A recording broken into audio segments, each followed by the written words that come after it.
What's going on, guys? My name is Corey Vanderplu at Corey Photo on Twitter and Instagram. Today I'm going to be critiquing some of my subscribers' photos. If you're wondering who am I to be critiquing photos, let me just give you a quick rundown. I've been a photographer for 15 years. I worked as an editor for 10 years. I've assisted world-renowned photographers in Canada and in the US. I was a commercial retoucher in New York City. I've also assisted world-renowned retouchers. I worked in a print shop for 2 years. I worked on multiple books for Taschen, the Met, other photographers. My eye's been training for about 20 years. It's all I do. It's my life. I live and breathe this stuff. And I think everyone can put their style on it, say why an image can be better. And that's the point of this, to learn, to grow. I'm going to be learning things too through this. So let's just jump right into it. So our next submission is by Tomáš Hudák. So first things first, again, fantastic images, guys. You guys are sending me some great stuff. Let's just jump right off the top. The crop is good. You can see that there's no consistency in the cropping, which I highly recommend. Go to my my video on cropping. I'll give you some help. One thing I always never like to do is crop the hands. So this right here, I just don't think that should be cropped. It kind of leaves you wanting more. It's kind of an unnatural crop. It's quite weird. Other than that, it sits quite nicely in the frame. One thing you could do to just ease up the edges, just to make the figure a little bit better and the shape, is this kind of messiness right here. This isn't helping anyone. So as long as we're not changing her size, we're not doing anything weird, it's just you're fixing the clothing. You're making this nice and even. And again, a natural line will not make your eye draw there. So if I do this, significantly better. You can do the same thing up with these lines. Otherwise, the light is really nice. The retouching is very nice. Maybe a couple dots in here. Some of those hard white specks that you can get rid of. Other than that, I really like what you did with the skin here. Granted, this is a low-res image, so it looks a little wonky. But other than that, fantastic. Even the pose is good. Her attitude is good. I just think the crop's a little strange. I don't like that the hair is cut off up here, that the hands are cut off here. Maybe if you just took this crop and extended it down to there would be nice. Or even something like this. We see a little bit more of the floor. Her face is centered and she's not cut out. This also helps, especially if you're shooting for magazines or for ads. Generally, they'd like the extra space to put something here, put copy here. It's just smart to work on a wider crop and then work your way in. Or shoot two versions, a wide one and then go in close. And then if we go to the second one here, this is great. This has the space I'm talking about. She's wonderfully centered. The only thing I'm noticing with this one is, I don't mind the flyaways. It's very natural. I don't like this red line in here. I know that's a natural thing, but if you're shooting high-end fashion or fashion of any kind, it just distracts you from the clothes. So that little speck in there should be maybe gotten rid of. And there's also some messiness back here.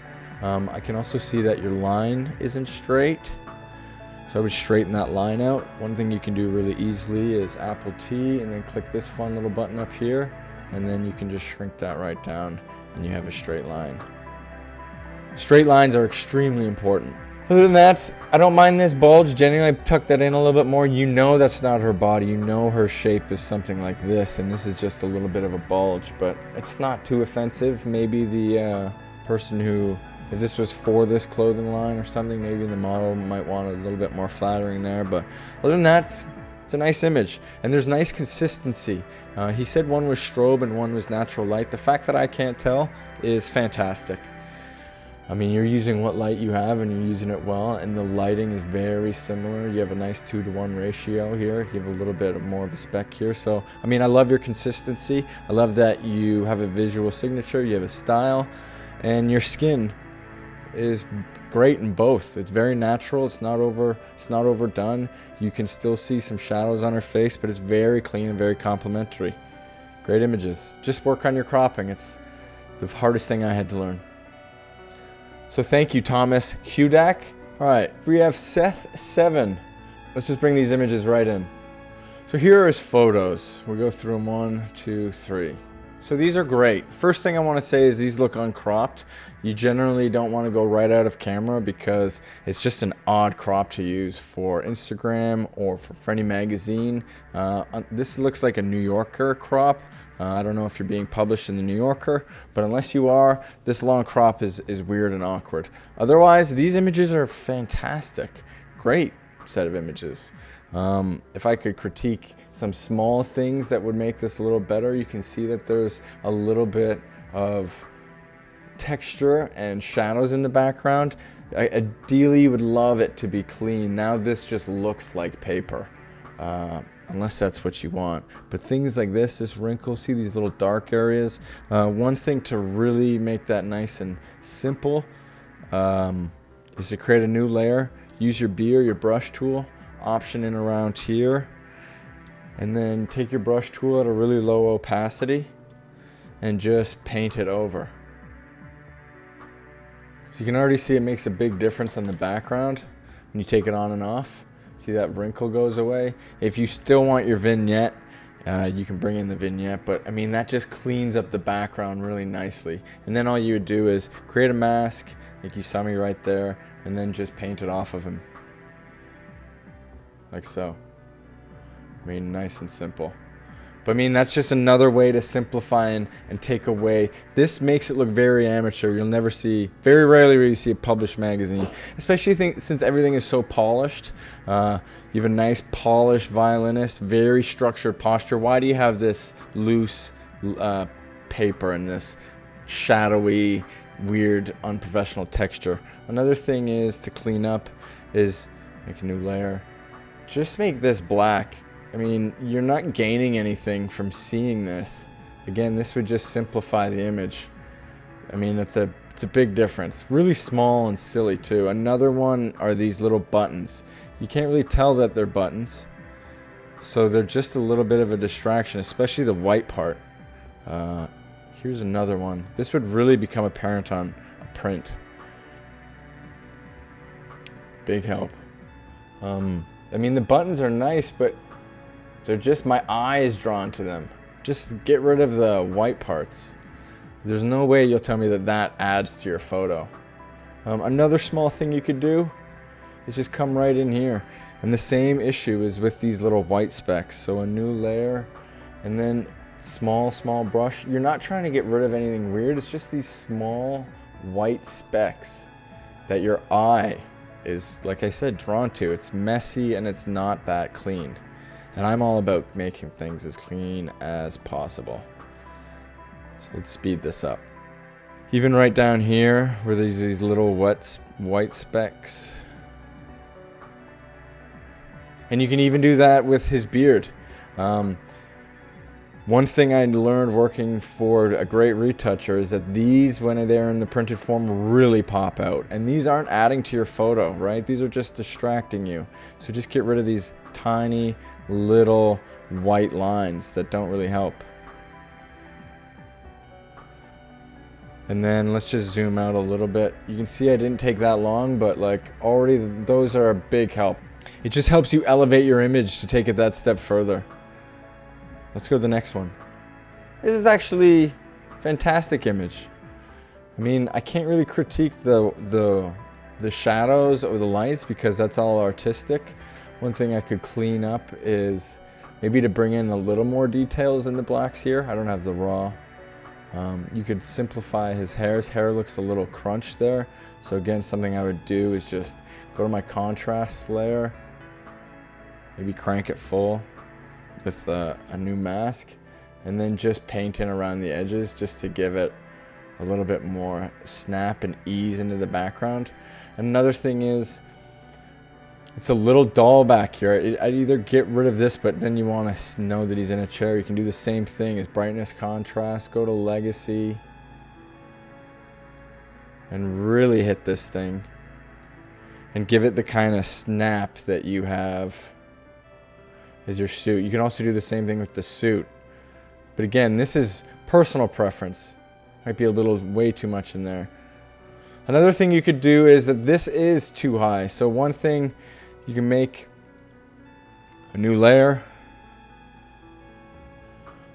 and just give him a bit of strength in his shoulder so it's not so square. Generally like to have the shoulders squared off so it doesn't look like he's doing anything strange with his shoulders. And then another thing I'll do is just take a curves layer, bring it right down, and just get this to match the rest of the photo. And make sure I'm on a low opacity brush here. Simple. But that adds a lot more, evenness to it. But again, personal preference. And the last one here is I would just not make the black so dark. It's just too dark. And I know the specular highlight's nice, but is it nicer than this? And why is there two? If anything, make it just one. Even these are very annoying. You want to get rid of these white specks. That's a common theme and something you'll see in almost every photo. So real simple, just like that. But I would also get a lot more detail in the blacks. Otherwise, it's a really cool photo. Again, I think you should work on your crops. These uncropped versions, you just should have consistency in your cropping. So it trains your eye and it makes you a little bit more disciplined when you're shooting. All right, thanks Seth7. Let's go on to our next one. Florian Rieder. Hey, this is my favorite photo I took in a while. It was edited on the base of your retouching videos. Big fan of your grain tutorial. Thank you very much, Florian. That was actually my grandfather's name. So this is fantastic. So I really think the only thing that would make this better is a crop. There's a little bit, it's such an intimate moment that you don't really need anything else around her. Her hair is nice, sure. One thing I don't really like is the elbow point. This can be misconstrued as not having an arm, or just your eye for some reason will always be drawn there. So one easy simple way to get out of it is just to lose that, and now there's nothing that your eye can look for. Cropping in, it makes it so much more intimate, and you can tell with the pillows, the way she's looking at you, that deep gaze, it just needs to be tighter. It really does. And I think everyone would agree with me that that does look better than the extra space. So as soon as you go tighter, do something like this. One other thing I would change is just these little marks in here. They're just, I don't know if it's the compression or what, but if you just take what I call the powder puff, is you just take this stamp tool, you just take this down to 20% and just puff it in, almost like you would use a powder puff back in the 30s, or how you want to powder your nose. You're doing the same thing. Low opacity brush. You can use a big brush. You can see it's just getting rid of those weird little lines in there. You can see here and here. It's helping out a lot. Otherwise, I love the grain in this. Funny that it's a grain from my grain tutorial, but I do love the grain from this. But I think the key is just making it a little bit more intimate, not being afraid to go in and lose this stuff on the outside that is not contributing to the photo at all. Neither is this. Just go in tight. All right, thanks, Florian. Really appreciate you sending that in and for using one of my tutorials. Let's go to the next one. Next one is from Denny Photography. So the only thing I notice in these submissions is a lack of consistency. Now, I would never think that this photographer shot this photo, or that this photographer shot this photo, or that this photographer shot this photo. I mean, they're all vastly different. It feels like you're still trying to find your voice, still trying to figure out where you're going. These are all wildly different, unless they're all from different portfolios, but even still, I feel like you should have a visual signature. I should be able to look at one of these photos and go, oh, that's Denny, right off the bat. Now, I chose to take your two strongest photos, which are these, in my opinion. Fantastic images. But how would I make them better? So this first one, again, you're going to hear me repeat this over and over and over again. The key is to have consistency in your cropping. So if I crop this here, Just go by 4x5. I mean, you don't have to do a 4x5, but just have consistency going on. When I learned about cropping, I would always crop the width and length of whatever magazine I'm using. So if I was shooting for Esquire, I would see how long it was from here to here if it was 6 inches, and then I would see how long it was from here to here, and then that would be the crop. You just measure the magazine. So New York would be nice and thin, and most of them would be 4x5. That's how I got the 4x5 crop, not from Instagram, but that most magazines are that dimension. So the first thing I would do is like it's just too close to the edge here. Bring in some of that ground. And then this is a nice crop. If you do want to lose anything, maybe lose it off the top. But then you do want to just extend. I'll show you why I think this just fits a little nicer, especially with a full-length image. So all I'm doing is using the marquee tool, making sure I'm selected on this layer, and then Apple T and hold Shift, and you just stretch it out. And now one quick fix here would be just taking my sample tool, making sure I'm on 100% opacity. I mean, this is, again, very quick.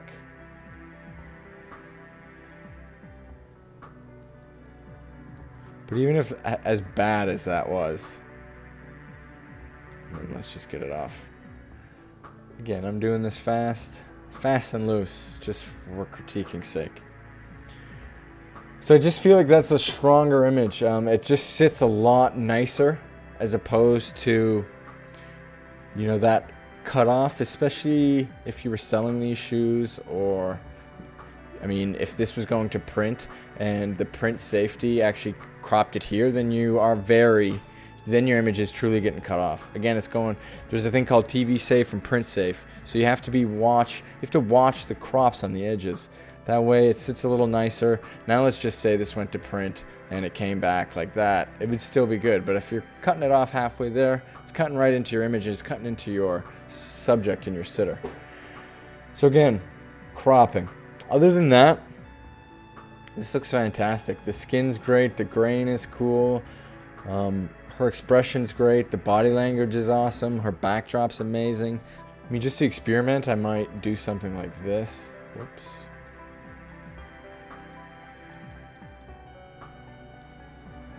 I mean, obviously you could do it a lot nicer, but I mean, just the fact that there isn't something white right near their head can help a lot, and it really brings you focused into the eye. So just some things to watch out for.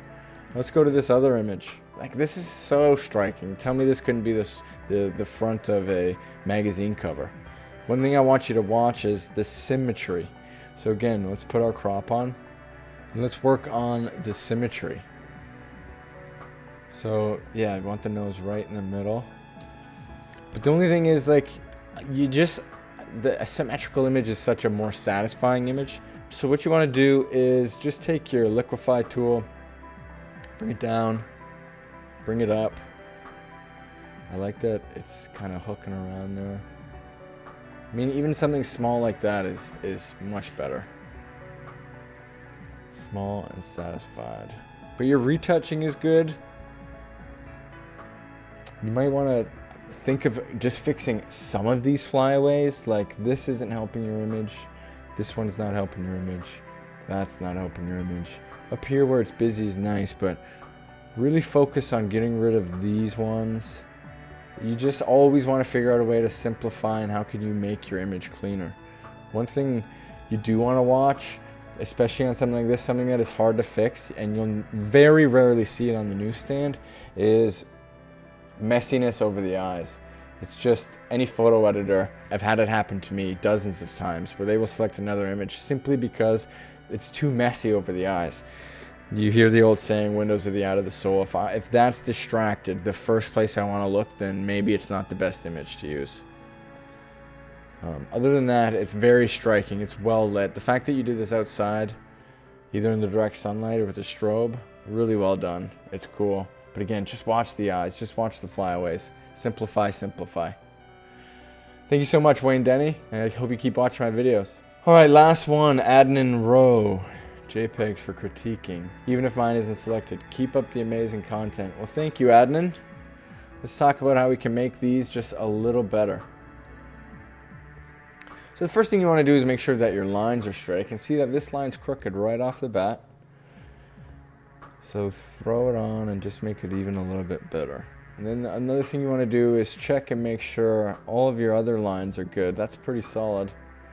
And that's solid. And if you're working with that great base, then you're set. View, clear guys.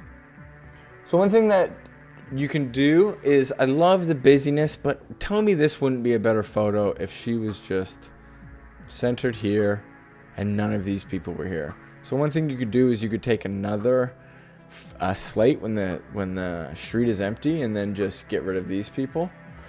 You could also start with a clean slate and then just take her and put her wherever you want on the clean slate.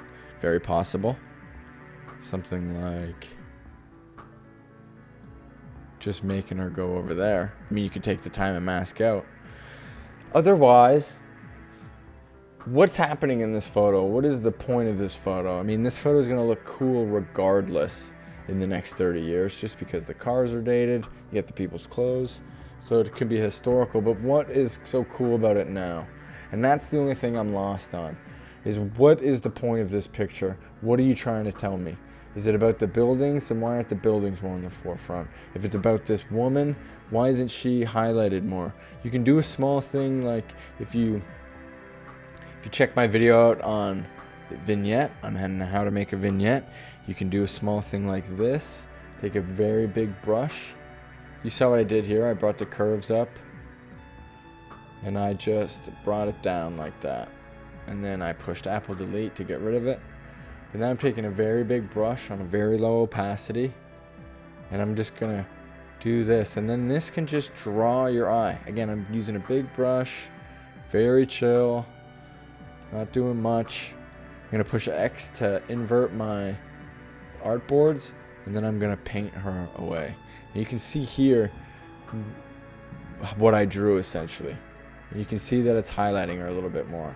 And then all I'm gonna do on this other one is just, with a bit of a stronger brush, just essentially get rid of these guys. So at least now you're seeing that the focus is on her more. I mean, you can take this any more or any less if you want. You can see the focus is on her. I just think all photos should have a clear representation of why you took this photo. You know, what story are you telling? Because that's all photography is storytelling. But the composition is nice. You got the rule of thirds going on here. You can see her right down the middle and right along this one. So your composition is wonderful. I would just have a think as to why you selected this photo. What are you trying to tell? And then we go to this photo. Very clear what you're telling. This is a protest. This is, it's a great image, but it's a little safe for me. Why couldn't you get right up in there? Why couldn't you get low and make this guy look like an icon? Almost like the statue, looking up at the Statue of Liberty. If I go to like these stories from Platon about the Egyptian revolution, look how much more power this photo has compared to this. You're a little bit disconnected. This is the kind of view that people see when they see a protest walk past. Give people a unique point of view. Get right in there. Don't be afraid to get right in front and shoot up, or just shoot the flags, or get up close. But as a wide, I think it's great. I would have loved for you to kind of go right in the center here and look down and maybe shoot more of the sky. I just think this is a bit safe. I think it's a great first step, and your composition is great. You obviously have no issue with composition. I think composition is one of the hardest things to learn in photography. You either get it or you don't, and you seem to get it. So I think you can just start here, know that you're doing great, your composition's great, but you're playing it safe. Go in closer. Take a risk, take a leap, and try something a bit out of the ordinary. All right, guys, thanks for watching. I'm done with my photo critiques for now. Next week we have Aditya, Justin, Stephanie, Eric, and Randall. Really enjoyed looking at your photos, and thank you so much for the trust to Let me critique your photos. I hope you learned something. I hope you learned that photography is constantly growing and learning something new, and that you can critique any photo. And that's the point. You can take any one of my photos and critique. I mean, it can never end. No image is perfect. As long as you're learning something new and you're willing to have constructive criticism, that's the most important. All right. Hit like, subscribe, all that fun stuff, and happy shooting. Cheers, guys.